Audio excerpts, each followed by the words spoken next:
வணக்கம். காலையில் ஸ்டாலினுக்கு வந்த அதிர்ச்சி செய்தி. தாவேகாவின் ஆட்சியை கலைப்பதற்கு குதிரை பேரம் நடத்தப்பட்டது உண்மைதான். கூட்டணி கட்சிகளே ஸ்டாலினுக்கு எதிராக திரும்பியுள்ளதால் வருகின்ற இடைத்தேர்தலில் திமுக தனித்தேதான் போட்டியிடும்.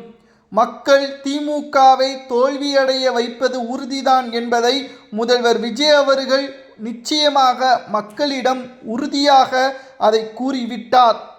திருச்சி கிழக்கில் ஸ்டாலின் அவர்கள் போட்டியிட்டால் 30,000 வாக்கு வித்தியாசத்தில் தோல்வியை தழுவார் என்ற இரகசிய அறிக்கை தற்பொழுது வெளியாகியுள்ளது. அதிர்ச்சியில் இருக்கின்ற ஸ்டாலின் அவர்கள் 7 சட்டமன்ற இடைத்தேர்தலில் ஒன்றில் கூட 100% திமுகவிற்கு சாதகமாக இல்லையா என்ற கேள்விகளை கேட்டுள்ளார். திருச்சி கிழக்கில் KN நேருவின் கோட்டை என்று கடந்த காலங்களில் ஸ்டாலின் அவர்களை நம்ப வைத்த KN நேரு அவர்கள் அரசியல் களம் திருச்சி கிழக்கு KN நேரு அவர்களது கையை விட்டு சென்றுவிட்டது. திருச்சி கிழக்கில் ஸ்டாலின் அவர்கள் போட்டியிட விருப்பம் அளித்தார். ஆனால் துர்கா ஸ்டாலின் அம்மையாரோ, எனது கணவர் மீண்டும் ஒரு தோல்வியை என்னால் ஏற்றுக்கொள்ள முடியாது, கள நிலவரம் எப்படி இருக்கிறது என்பதை உண்மையான அறிக்கையை என்னிடம் கொண்டு வாருங்கள், அந்த சர்வேயை என்னிடம் கொண்டு வாருங்கள் என்பதை துர்கா ஸ்டாலின் அம்மையார் அவர்கள் தெரிவித்தார். KN நேரு மற்றும் தனிப்பட்ட 2 தனி நிறுவனங்கள் நடத்திய கருத்து கணிப்புகளில் ஒட்டுமொத்தமான பேரதிர்ச்சி 30,000 ஓட்டுக்கள் வித்தியாசத்தில் திமுக தோல்வியைதான் தழுவும். மக்கள் திமுகவை மிக பெரிய அளவில் வெறுத்துவிட்டார்கள். தாவேகாவின் இந்த 50 நாட்கள் ஆட்சியை கலைக்க வேண்டும் என்று மேடைகளில் ஸ்டாலின் பேசியது தவறு. இதுவே கலைஞர் இருந்திருந்தால் 6 மாதங்கள் நிச்சயம் அமைதி காத்திருப்பார். ஸ்டாலின் அவர்களால் அமைதி காக்க முடியவில்லை. ஸ்டாலின் அவர்கள் தலைமை பொறுப்பிற்கு அன்ஃபிட் என்று கூறும் விதமாக மக்கள் வெறுத்துவிட்டார்கள். திமுகவில் பேரம் பேசக்கூடிய செந்தில் பாலாஜியின் கரூர் கும்பலை வைத்து தாவேகாவின் MLAக்களுக்கு 35 கோடி பேரம் பேசப்பட்டது நிரூபணம் ஆனதன் காரணமாக செந்தில் பாலாஜி அவரது தம்பி அசோக்குமார் தலைமறைவாக இருக்கக்கூடிய காரணத்தினாலும் அவரது கும்பல்கள் கார்த்திக், ரமேஷ் கைது நடவடிக்கை மேற்கொள்ளப்பட்டு விசாரணையும் நடத்தப்பட்டு வருகிறது.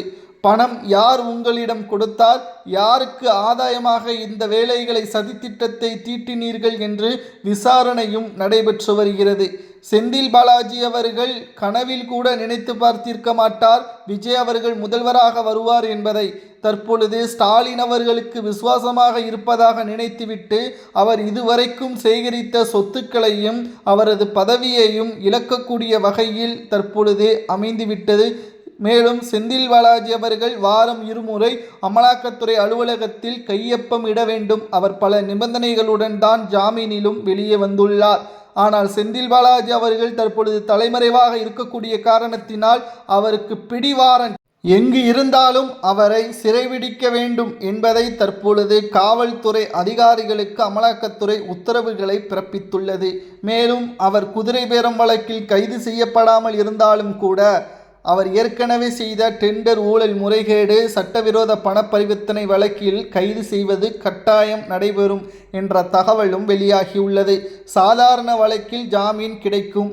மீண்டும் அமலாக்கத்துறை கைது நடைபெற்றால் நிச்சயம் ஜாமீன் ரத்து செய்யப்பட்டதால் அவருக்கு ஜாமீன் கிடைப்பது மிகப்பெரிய கடினம். இதனால் ஸ்டாலின் அவர்கள் திருச்சி கிழக்கு இடைத்தேர்தலில் போட்டியிடுவதும் கடினம்.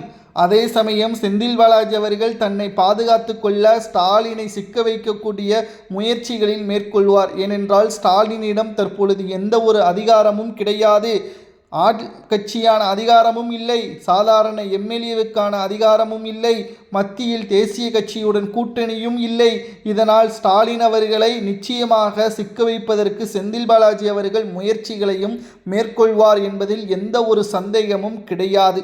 பல நாள் திருடன் ஒரு நாள் அகப்படுவான் என்ற பழமொழிக்கேற்ப தற்பொழுது செந்தில் பாலாஜி அவர்கள் கூண்டோடு கைதாகக்கூடிய நிகழ்வுகள் இன்னும் வெகு தூரம் இல்லை என்பதையும் தற்பொழுது நேற்று மேடையில் ஆதோ அர்ஜுனா அவர்கள் தெரிவித்திருந்தார். வருகின்ற 10ஆம் தேதி கரூருக்கு முதல்வர் முதல்வர் விஜய் அவர்கள் செல்ல திட்டமிட்டுள்ளார். அதற்கு முன்பாக செந்தில் பாலாஜியும் அவரது கும்பல்களும் அதிரடியாக கைது செய்யப்படுவார்கள்.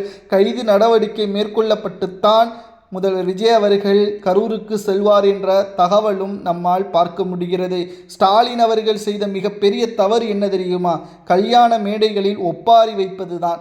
மேடைக்கு மேடை தாவேகாவின் ஆட்சி கவிழும் என்று இந்த 50 நாட்களை கூட இவர்களால் பொறுத்து கொள்ள முடியவில்லை என்றால் உங்களை 5 ஆண்டுகள் மக்கள் பொறுத்து கொண்டார்களே, அது எதற்காக? நீங்கள் நடைபயிற்சி, நீங்கள் ஃபோட்டோ ஷூட் எடுத்து அதை ஆட்சியாக மாற்றுவது உங்களுக்கு வேண்டுமானாலும் பெருமையாக இருக்கலாம். மக்கள் அங்கு வறுமையில் இருந்தபொழுதும் உங்களது ஒவ்வொரு வாக்குறுதிகளையும் நிறைவேற்றாமல் குறிப்பிட்ட பெண்களுக்கு, தகுதியுள்ள பெண்களுக்கு என்று அந்தர்வல்ட்டி அடித்ததையும் மக்கள் பொறுத்து கொண்டார்கள். நீங்கள் 10 ஆண்டுகள் ஆட்சி செய்யாமல் இருந்தபொழுது ஒவ்வொரு பகுதிகளிலும் மக்களை நேரடியாக சென்று பல வாக்குறுதிகளை கொடுத்தீர்கள்.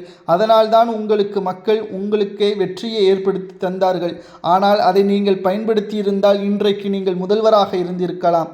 ஆனால் அமைச்சர்களுக்கு முழு சுதந்திரத்தையும் வழங்கி குறுநில மன்னர்களாக இருந்து மக்களை ஏமாற்றக்கூடிய வகையில் ஆட்சியை நடத்தி, ஆட்சி அதிகாரம் இழந்த பிறகும் லஞ்சம் வாங்கியதற்கும், ஊழல் செய்ததற்கும், டெண்டர் ஊழல் முறைகேடுக்கும், வேலை வாங்கி தருவதாக பணத்தை பெற்று மோசடி செய்ததற்கும் உறுதுணையாக இருந்த மு.க. ஸ்டாலின் அவர்கள் கைது செய்யப்படுவோமோ, தனது குடும்ப சொத்துக்களை இழந்து விடுவோமோ என்ற அச்சத்தில் இருப்பது ஸ்டாலின் அவர்களுக்கு பயம் இருக்கிறது என்றால் அவரது ஆட்சியில் மிகவும் சிறப்பான ஆட்சியை செய்திருந்தால் ஏன் இந்த பயம் என்ற கேள்விகளையும் மக்கள் கேட்க ஆரம்பித்து விட்டார்கள்.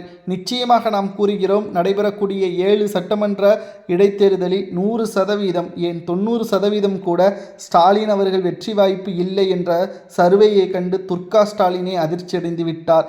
அந்த அளவிற்கு ஊழல் செய்திருக்கிறீர்கள் என்றால் நிச்சயம் திமுக வளர்ச்சியடைய வேண்டும் என்ற எண்ணம் ஒவ்வொரு தொண்டருக்கும் இல்லை, ஒவ்வொரு நிர்வாகிகளுக்கும் இல்லை. கழக தலைவராக எனது கணவரை நீங்கள் மரியாதை நிமித்தமாகத்தான் சந்திக்கிறீர்களே தவிர மக்களிடம் எனது கணவரை பற்றி எந்த ஒரு தகவலையும் தெரிவிக்கவில்லை. சிறப்பான ஆட்சி நடைபெறுகிறதா என்பதையும் நீங்கள் குறிப்பிட்டு பிரச்சாரம் செய்யவில்லை.